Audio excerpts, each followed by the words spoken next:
খায় একটু, আপনারা খাবেন? ঢেলে দেই, ঢেলে দেই।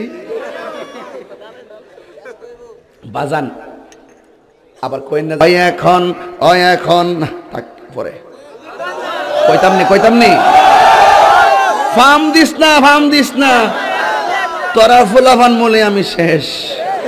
জিকির করতে যাই লম্বা চুল লইয়া লাডি লইয়া জিকির করছ, আর ক্যামেরাম্যান দি ধরছে হিডিরি ওই দূরে দূরে কত দেখেন স্যার তাহিরি সাহেব কেমনে নাচে, এ বন্ড মাজার ফুজারি। আমি বলে বন্ড, আমি বলে মাজার ফুজারি। আমি বন্ড না, যা তোরা যত গালি দিস আমার অসুবিধা না, আমার মন জানে আমি আসলে কি চাই।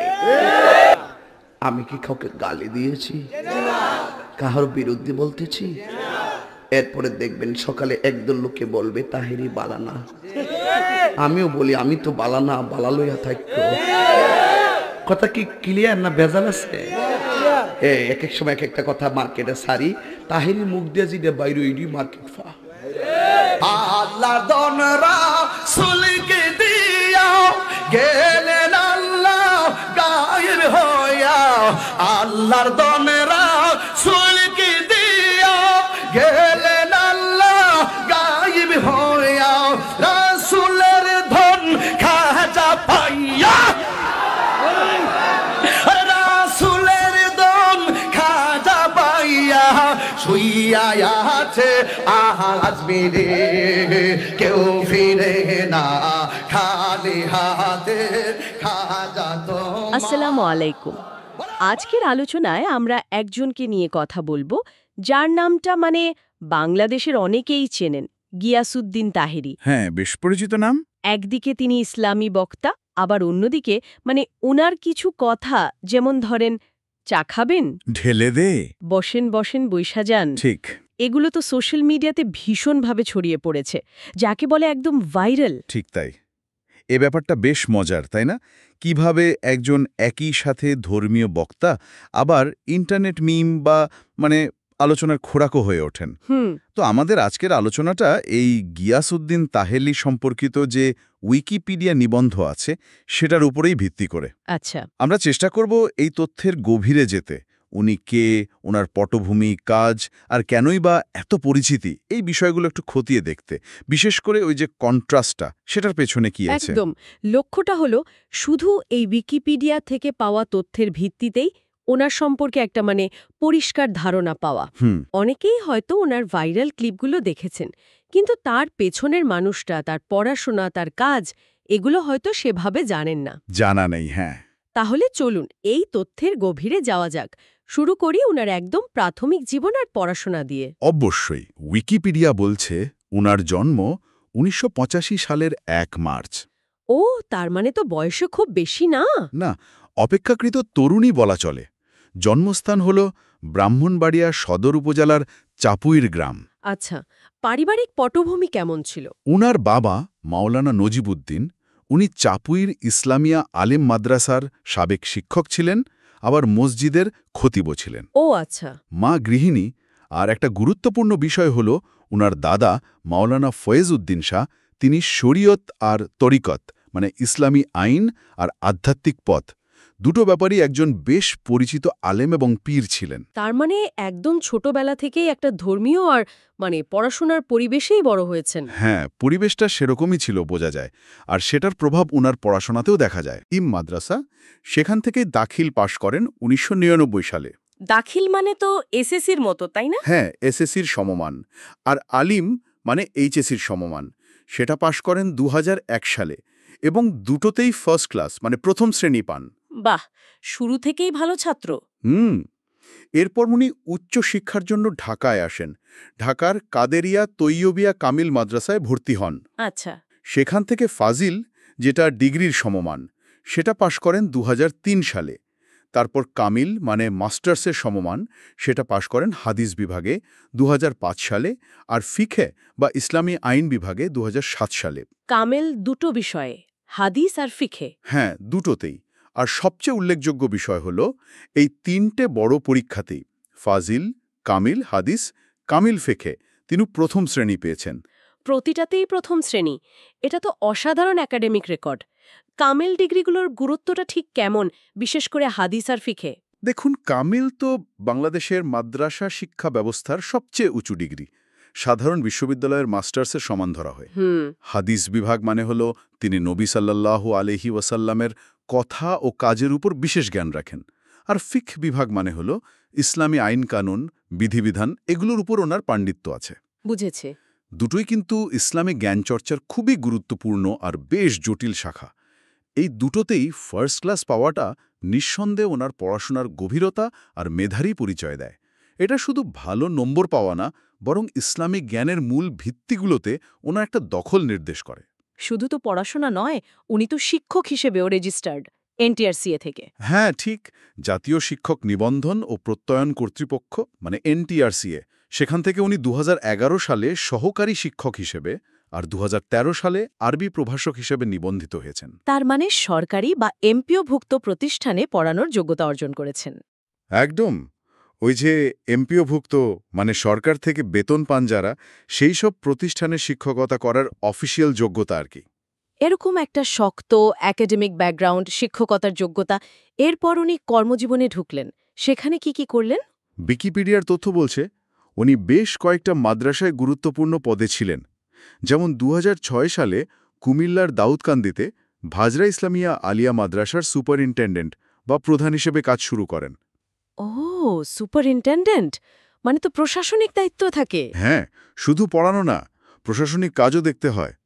এরপর 2010 সালে নারায়ণগঞ্জের কাদেরিয়া তৈয়বিয়া তাহেরিয়া মাদ্রাসায়ও একই পদে মানে সুপারিনটেন্ডেন্ট হিসেবে যোগ দেন। আচ্ছা। পরে আবার ব্রাহ্মণবাড়িয়ার সাদেকপুর ইসলামিয়া আলিয়া মাদ্রাসায় শিক্ষক হিসাবে যোগ দেন। এটা একটা এমপিওভুক্ত প্রতিষ্ঠান। শিক্ষকতার পাশাপাশি উনি তো খতিব হিসেবেও পরিচিত। হ্যাঁ, খতিব মানে তো জানেনই, যিনি মসজিদে বা ঈদগাহে জুমার বা ঈদের নামাজের আগে ভাষণ দেন, খুতবা দেন, নামাজ পড়ান। বেশ সম্মানজনক পদ। অবশ্যই, আর বেশ প্রভাবশালীও। উনি 2013 সাল থেকে ঢাকার কায়েততুলিতে একটা মসজিদ আছে, খানাকায়ে কাদেরিয়া তাইয়াবিয়া তাহেরিয়া জামে মসজিদ, সেখানে খতিবের দায়িত্ব পালন করছেন ঢাকায়। আচ্ছা। আর 2017 সাল থেকে উনার নিজের গ্রামের যে কেন্দ্রীয় ঈদগাহ ময়দান চাপুইরে, সেখানে উনি খতিব। বড় বড় জামাতে, যেমন ঈদের জামাতে খুতবা দিলে তো স্থানীয় পর্যায়ে পরিচিতি আরও বাড়ে, গ্রহণযোগ্যতা বাড়ে। নিশ্চয়ই। এর বাইরে ওনার আরেকটা পরিচয় আছে না, ওই যে সুফি তরিকার সাথে সম্পর্কিত বায়াত, খেলাফাত, এই জিনিসগুলো কি একটু বলবেন? ঠিক ধরেছেন। ধর্মীয় পরিমণ্ডলে বিশেষ করে সুফি লাইনে ওনার যোগাযোগ আছে।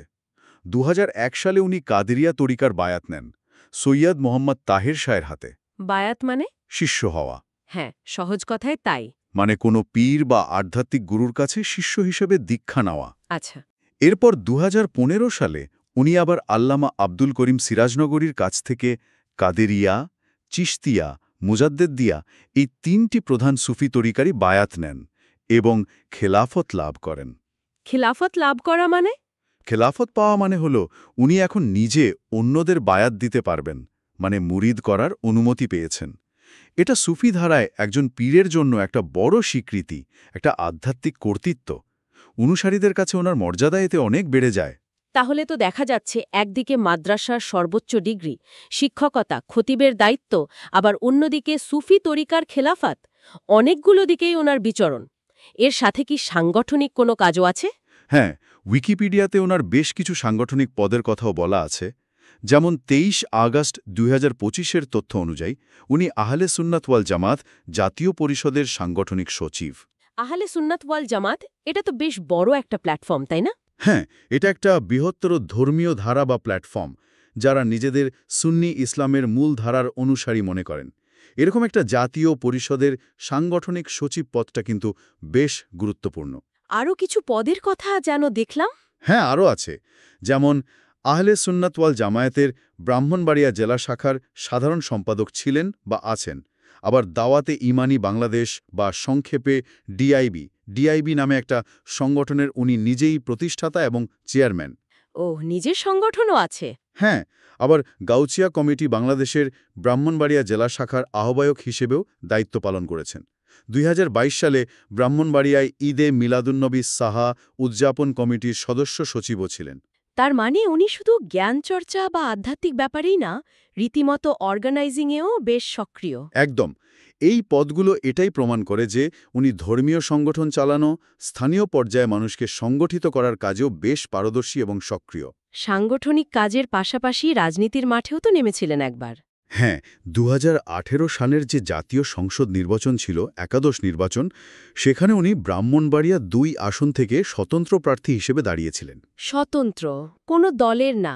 না, স্বতন্ত্র। ওনার প্রতীক ছিল ডাব। ফলাফল কি হয়েছিল? উনি নির্বাচিত হতে পারেননি, আর উইকিপিডিয়া বলছে উনি নির্বাচনের স্বচ্ছতা নিয়ে প্রশ্ন তুলেছিলেন। ওই আসনে কে জিতেছিল সেবার? ওই আসনে সেবার জিতেছিলেন বিএনপির একজন পুরনো নেতা, মরহুম উকিল আব্দুস সাত্তার ভূঁইয়া। ধর্মীয় ব্যক্তিত্বদের রাজনীতিতে আসাটা তো একেবারে নতুন কিছু না। কিন্তু এটা ওনার প্রোফাইলে আরেকটা ডাইমেনশন যোগ করে। ঠিক, এই সাংগঠনিক আর রাজনৈতিক সম্পৃক্ততা থেকে বোঝা যায় যে উনি ওনার ধর্মীয় প্রভাবটাকে কাজে লাগিয়ে বৃহত্তর সামাজিক বা রাজনৈতিক অঙ্গনেও একটা ভূমিকা রাখতে চান বা আগ্রহী। আহলে সুন্নতের মতো সংগঠনের পদে থাকাটা ওনার নেটওয়ার্কিং ক্ষমতা দেখায়, আর নির্বাচনে দাঁড়ানোটা যদিও সফল হয়নি, কিন্তু ওনার মহত্ত্বাকাঙ্ক্ষা আর জনপ্রিয়তাকে রাজনৈতিকভাবে ব্যবহারের একটা চেষ্টা তো ছিলই। এটা বাংলাদেশে ধর্ম আর রাজনীতির মধ্যে যে একটা জটিল সম্পর্ক আছে, সেটারই একটা উদাহরণ।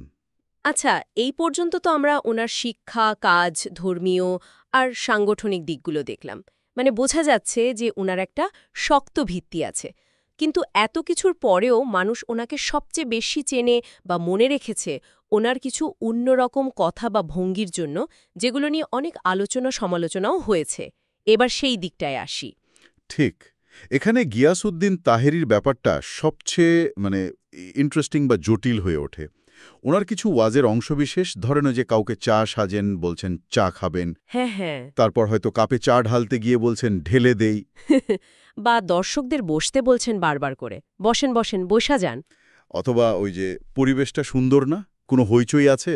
ঠিক ঠিক কথাগুলো কিন্তু আপাতদৃষ্টিতে খুব সাধারণ, বা কারো কারো কাছে হয়তো একটু লোকরঞ্জক মনে হতে পারে, কিন্তু এগুলোই সোশ্যাল মিডিয়াতে ক্লিপ আকারে ছড়িয়ে পড়ল, মিম হলো, ট্রল হলো। কিন্তু কেন সাধারণ কথা এত ভাইরাল কেন হলো? শুধু কি মজার জন্য? কারণটা হয়তো অনেকগুলো। একটা হতে পারে ওনার বলার ভঙ্গিটা অনেকের কাছে একটু অন্যরকম, বিনোদনমূলক লেগেছে। আবার ধরেন, ধর্মীয় বক্তাদের সাধারণত আমরা একটু গুরু গম্ভীর রূপে দেখতে অভ্যস্ত। ওনার এই কিছুটা হালকা বা ঘরোয়া আচরণটা হয়তো সেই ইমেজের সাথে একটা ধাক্কা দিয়েছে, যা মানুষের নজর কেড়েছে। এটাও ঠিক। আরেকটা দিক হলো ডিজিটাল যুগ। এখানে যে কোনো কিছুই ভাইরাল হতে পারে, বিশেষ করে যদি তাতে একটু মজা বা ব্যঙ্গের সুযোগ থাকে। আবার এটাও হতে পারে যে এর মধ্যে হয়তো ধর্মীয় ব্যক্তিত্বদের সাথে সাধারণ মানুষের একটা সহজ মানবিক যোগাযোগের আকাঙ্ক্ষাও আছে, যেটা তারা ওনার এই ভঙ্গিতে খুঁজে পেয়েছে। অথবা এটাও হতে পারে যে ধর্মীয় আলোচনা এখন কেমন যেন একটু পারফরমেন্সের দিকে ঝুঁকছে। সেটাও একটা সম্ভাব্য ব্যাখ্যা। তবে এই ভাইরাল পরিচিতির সাথে সাথেই কিন্তু বিতর্ক এসেছে প্রচুর। হ্যাঁ, সেটাই। খ্যাতি আর বিতর্ক যেন একসাথেই এসছে ওনার ক্ষেত্রে। একদম। মূল অভিযোগগুলোর মধ্যে ছিল ওয়াজ মাহফিলে নাকি উনি গান গেয়েছেন, আবার জিকিরের সময় একটু অন্যরকম অঙ্গভঙ্গি করেছেন, যেটাকে ওনার সমালোচকরা নাচানাচি বলেছেন। একটা নির্দিষ্ট গান নিয়ে তো বেশ বড়সড় ধর্মতাত্ত্বিক বিতর্কও হয়েছিল। হ্যাঁ, হয়েছিল। একটা গানের কথা ছিল এরকম: আল্লাহর ধন রসুলকে দিয়া, গেলেন আল্লাহ গায়েব হইয়া, রসুলের দন খাজা পাইয়া, শুইয়া আছেন আজমিরে, কেউ ফেরে না খালি হাতে, খাজা তোমার দরবারে। এই কথাগুলো নিয়ে তো সমস্যা। হ্যাঁ, এই কথাগুলো নিয়ে আলেম সমাজের একটা বড় অংশের মধ্যে খুব তীব্র প্রতিক্রিয়া হয়। তাদের অভিযোগ ছিল এখানে আল্লাহ, রসুল সাল্লাল্লাহু আলাইহি ওয়াসাল্লাম আর আজমিরের খাজা মঈনুদ্দিন চিশতি রহমতুল্লাহ আলাইহির সম্পর্কটাকে এমনভাবে দেখানো হয়েছে যেটা ইসলামের মূল ভিত্তি তৌহিদ বা আল্লাহর একত্ববাদের ধারণার সাথে মেলে না। তাদের মতে এটা শিরক। তাদের মতে এটা শিরক বা অংশীবাদিত্বের পর্যায়ে পড়ে, যা ইসলামের সবচেয়ে বড় গুনাহ। কিন্তু এই ধরনের গান বা জিকির কেন এত বিতর্কিত হল? বাংলাদেশে তো সুফি বা লোকজ ঐতিহ্যে গান বা একটু ভিন্ন ধারার জিকিরের প্রচলন আছে, তাই না? ঠিকই বলেছেন। সুফি ঐতিহ্যে কাওয়ালি আছে, জিকিরের নানা রকম ফের আছে। কিন্তু বিতর্কটা হয় মূলত দুটো কারণে। এক, ওয়াজ মাহফিলকে সাধারণত মানুষ জ্ঞান, গর্ব, আলোচনা বা ধর্মীয় উপদেশের জায়গা মনে করে। সেখানে গান বা ওই ধরনের জিকির কতটা ঠিক তা নিয়ে মতভেদ আছে। হুম। আর ২, এবং এটাই সবচেয়ে গুরুত্বপূর্ণ, সেটা হলো গানের কথা বা বিষয়বস্তু। বেশিরভাগ ঐতিহ্যবাহী আলেম মনে করেন ধর্মীয় বিষয় নিয়ে কথা বলার সময় বা লেখার সময় ভাষার ব্যবহারে খুব সতর্ক থাকতে হয়, যাতে কোনোভাবেই আল্লাহর একত্ববাদের ধারণাটা ক্ষুণ্ণ না হয়। আচ্ছা। তাহেরির গাওয়া গানের কথাগুলো সেই সতর্কতার গণ্ডি পেরিয়ে গেছে বলে তারা মনে করেছেন, যে কারণে শিরকের মতো মারাত্মক অভিযোগ উঠেছে। আর ওনার উপস্থাপনার ভঙ্গিটাও অনেকের কাছে ধর্মীয় গাম্ভীর্যের সাথে ঠিক যায় না বলে মনে হয়েছে। অভিযোগে বলা হয় তাহেরি ধর্মীয় অনুভূতিতে আঘাত দিয়েছেন আর ওয়াজ মাহফিলে নাচ গানের মাধ্যমে অশ্লীলতা ছড়িয়েছেন। তারপর কি হলো মামলাটার? ওই বছরেরই সেপ্টেম্বর মাসে বিচারক আসাম জগলুল হোসেন মামলাটা সরাসরি খারিজ করে দেন। খারিজ করে দেন কেন? আদালতের পর্যবেক্ষণটা বেশ ইন্টারেস্টিং ছিল। বিচারক মনে করেছেন গিয়াসউদ্দিন তাহেরির বক্তব্য উপস্থাপনের স্টাইলটা হয়তো অন্যদের চেয়ে আলাদা, কিন্তু এতে আপত্তিকর কিছু পাওয়া যায়নি। ও।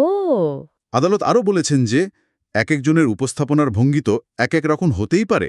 এটা কিন্তু একটা গুরুত্বপূর্ণ পয়েন্ট, কারণ আদালত আইনগত দিক থেকে ওনার প্রকাশভঙ্গিকে অপরাধ হিসেবে দেখেননি। আসলে ইন্টারেস্টিং। আদালত মামলা খারিজ করলেও সমাজে বা ধর্মীয় মহলে বিতর্ক তো থামেনি, তাই না? উইকিপিডিয়াতে আরও কিছু ঘটনার কথাও তো আছে। ঠিক তাই। আদালতের রায়ের পরেও সমালোচনা কিন্তু চলতেই থাকে।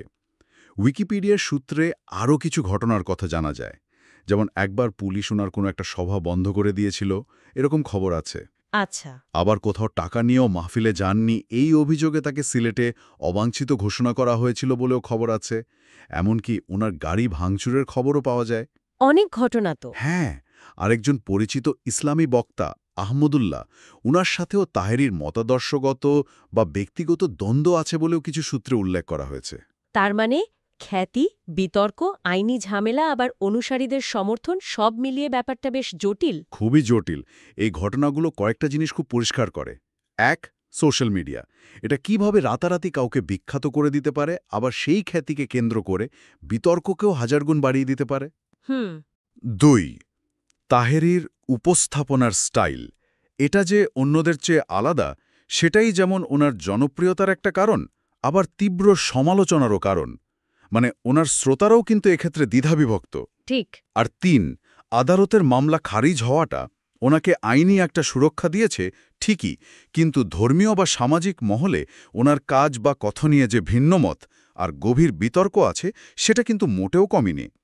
এটা আসলে আধুনিক যোগাযোগ মাধ্যমের যুগে ধর্মীয় ব্যক্তিদের জনপ্রিয়তা, গ্রহণযোগ্যতা আর সমালোচনার এক জটিল সমীকরণকেই তুলে ধরে। তবে শুধু তো সমালোচনা না, উনি কিছু স্বীকৃতিও পেয়েছেন। হ্যাঁ, একটা স্বীকৃতির কথা উইকিপিডিয়াতে আছে। ফিলিস্তিনিদের সমর্থনে ঢাকা একটা বড় সমাবেশ হয়েছিল, সেটা সফল করতে উনি ভূমিকা রেখেছিলেন। এজন্য Farhana helping hands and Farhana blog America নামে একটা সংগঠন থেকে ১৩ মে ২০২৫-এ ওনাকে স্বর্ণপদক দেওয়া হয়। ও আচ্ছা, এটা তো ওনার সামাজিক বা রাজনৈতিক কাজের স্বীকৃতি। হ্যাঁ, সেরকমই ধরে নেওয়া যায়। আর ওনার ব্যক্তিগত জীবন সম্পর্কে কি তথ্য আছে? ব্যক্তিগত জীবনে উনি বিবাহিত। ওনার ২ সন্তান, মেয়ে তাবাসসুম জাহান তোফা আর ছেলে তৌসিফ রেজা তাহসান। আচ্ছা। উইকিপিডিয়াতে উনার কয়েকজন গুরুত্বপূর্ণ শিক্ষকের নামও দেওয়া আছে, যেমন মুফতি জাহাঙ্গীর আলম মুজাহিদি, মুফতি আবুল কাসেম ফজলুল হক, মুফতি জসিমউদ্দিন আল আজহারি। এই নামগুলো থেকেও বোঝা যায় যে উনি দেশের বেশ পরিচিত আর প্রতিষ্ঠিত আলেমদের কাছেই শিক্ষা নিয়েছেন। তাহলে আজকের আলোচনা থেকে গিয়াসউদ্দিন তাহেরি সম্পর্কে যে ছবিটা আমরা পেলাম, তাহলে উনি এমন একজন ব্যক্তি যার একদিকে আছে মাদ্রাসার সর্বোচ্চ ডিগ্রি, ফার্স্ট ক্লাস রেজাল্ট, শিক্ষকতা, খতিবের দায়িত্ব, সুফি তরিকার খেলাফত, মানে একটা বেশ শক্ত ঐতিহ্যবাহী ধর্মীয় ভিত্তি। ঠিক। আবার অন্যদিকে ওনার ওয়াজের একটা নিজস্ব স্টাইল, যা কখনো কখনো বেশ লোকরঞ্জক, কিছু বিতর্কিত কথা বা গান, আর সবকিছুর উপরে সোশ্যাল মিডিয়াতে ভাইরাল হওয়ার কারণে উনি ব্যাপক পরিচিতি পেয়েছেন। আর এই পরিচিতিটা একই সাথে পজিটিভও আবার নেগেটিভও দুটো প্রতিক্রিয়াই তৈরি করেছে। একদম সারসংক্ষেপ করলে এটাই দাঁড়ায়। ওনার ঘটনাটা আসলে কয়েকটা জরুরি দিকে আমাদের মনোযোগ টানে। এটা দেখায় ডিজিটাল যুগে ধর্মীয় আলোচনা বা ডিসকোর্সও কিভাবে বদলে যাচ্ছে। যেখানে ওই পুরনো ঐতিহ্যবাহী ধর্মীয় উপস্থাপনার সাথে আধুনিক, মানে কিছুটা পারফরম্যান্স নির্ভর বা অন্যরকম স্টাইলের একটা টানাপোড়েন তৈরি হচ্ছে। ঠিক। ওনার জনপ্রিয়তা প্রমাণ করে যে এই অন্যরকম স্টাইলটা অনেকের কাছেই ভালো লাগছে, গ্রহণযোগ্যতা পাচ্ছে। আবার তীব্র সমালোচনা প্রমাণ করে যে এটা প্রচলিত ধর্মীয় ভাবধারার সাথে অনেকের কাছে মিলছে না, সাংঘর্ষিক মনে হচ্ছে। উনি একদিকে যেমন অনেক অনুসারী তৈরি করতে পেরেছেন, আবার একই সময়ে কঠোর সমালোচনার মুখেও পড়েছেন। এই যে দ্বৈততা, এটাই হয়তো আজকের ডিজিটাল যুগের একটা বৈশিষ্ট্য। পুরো আলোচনা থেকে একটা প্রশ্ন কিন্তু মনে আসছে, তাহেরির মতো ব্যক্তিত্বদের নিয়ে যে এত আলোচনা, এত সমালোচনা, ভালো হোক বা মন্দ, আজকের সমাজে মানুষ আসলে ধর্মীয় প্রকাশভঙ্গি বা ধর্মীয় নেতৃত্ব বা ধরেন ধর্মীয় সেলিব্রিটিদের সাথে কিভাবে সম্পর্কিত হচ্ছে, তাদের কাছ থেকে ঠিক কি চাইছে? এই ব্যাপক জনপ্রিয়তা বা এই তুমুল বিতর্ক, এগুলো আসলে আমাদের বৃহত্তর সমাজ বা ধর্মীয় চিন্তা সম্পর্কে কি বলে? এটা নিয়ে হয়তো আমাদের শ্রোতারাও একটু ভাববেন। অবশ্যই ভাবনার বিষয়। আল্লাহর দন রাসূলকে দিয়া, আল্লাহর দন রাসূলকে দিয়া এটা লইয়া কত গানা বাজনা করছে। 55 জন আলেম মিল্লা তাহিরিরে কাফেরে ফতোয়া দিছে। আমি ফু দিয়া তাদেরকে খালের তলাত ফালাইয়া দিছি, কারণ এরা হইল শরীয়তের মৌলবী। কথা বলেন ঠিক কিনা? কি মৌলবী? কথা কোন কি মৌলবী? সমস্ত ধনভাণ্ডারের মালিক কে? সেখান থেকে নবীরে দিছে কি দিছে না? দিলে কি আমার আল্লাহ খালি হয়ে যাবে? আল্লাহ বলছেন